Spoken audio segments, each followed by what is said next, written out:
My name is Lindsay and I am a flight attendant, and today I am coming at you with a story time video. Whoa, I'm falling, so I'm taking my time on my ride. This story is actually kind of sad. This is when I first started as a flight attendant, and this is my first Christmas alone as a flight attendant.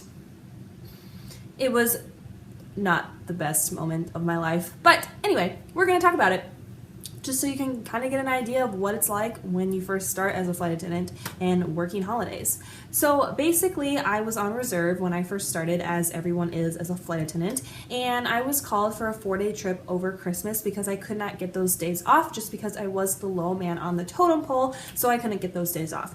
So basically, I had this 4-day trip over Christmas, and it was Christmas Eve into Christmas Day in New York. And I was kind of excited because I, first of all, had never been to New York, and second of all, I had never been to New York during Christmas, obviously, since I had never been to New York. And so I was kind of excited to maybe go downtown, see the tree, do like Christmas things in New York, and just be awesome. And I was hoping my crew would go with me because we were all in the same boat working Christmas together.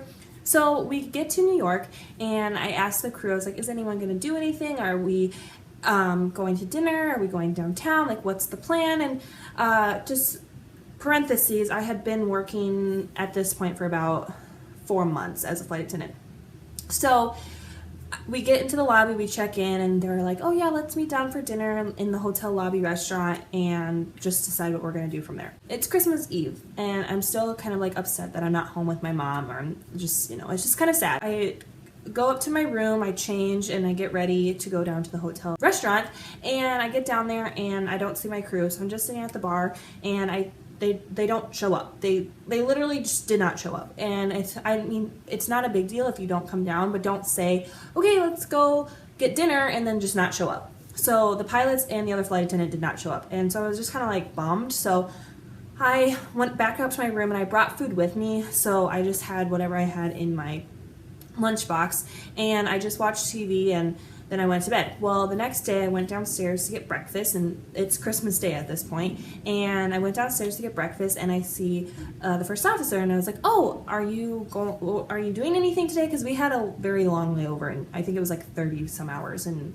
LaGuardia. And I said, are you going to do anything today? And he said, I might go downtown. What are you doing? And I said, I don't know, I was probably just going to stay here just because I didn't want to go by myself, and I didn't have anybody's phone numbers, so I just probably just going to stay here and watch Christmas movies all day and just kind of be sad. And he was like, okay, yeah, well, let's go get ready, and we can go downtown together and just, you know, do Christmas things in New York. And so I was like, oh, perfect, okay. So I get ready, go downstairs, and he's nowhere to be found. So basically I got ditched twice, and I don't know if it's like because he really didn't want to do anything, but at that point, if you don't want to do anything, you should probably just be like, yeah, I'm going to stay in my room.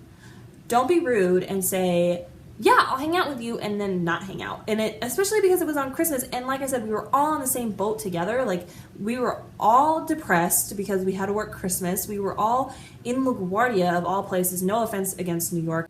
It was just really, really depressing. And so I went to my room, back up to my room after I was ditched a second time, and I just kind of like laid there, and I was just kind of like moping in my sorrows. And then it was like dinner time, and so I looked on the menu, and there was like this baked ziti dish, and I was like, okay, well, I'll just get that for dinner, I guess, because I mean, you know, it's New York, Italian, Christmas, I don't know, just baked ziti sounded good at the time.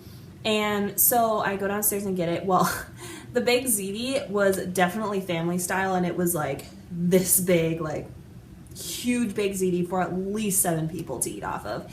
And the girl was like, oh, are you eating this with anyone else? And I was like, no, I'm eating it by myself. And she goes, oh, okay, have a good night. So I depressingly ate half of that baked ziti and just kind of like cried myself to sleep, just because it was a really, really, really sad Christmas. And I'm sure that, you know, if it was any other time, it probably would have been fine if the crew, first of all, didn't ditch me, if we were somewhere like better than by the airport somewhere, and if there were things to do around the hotel.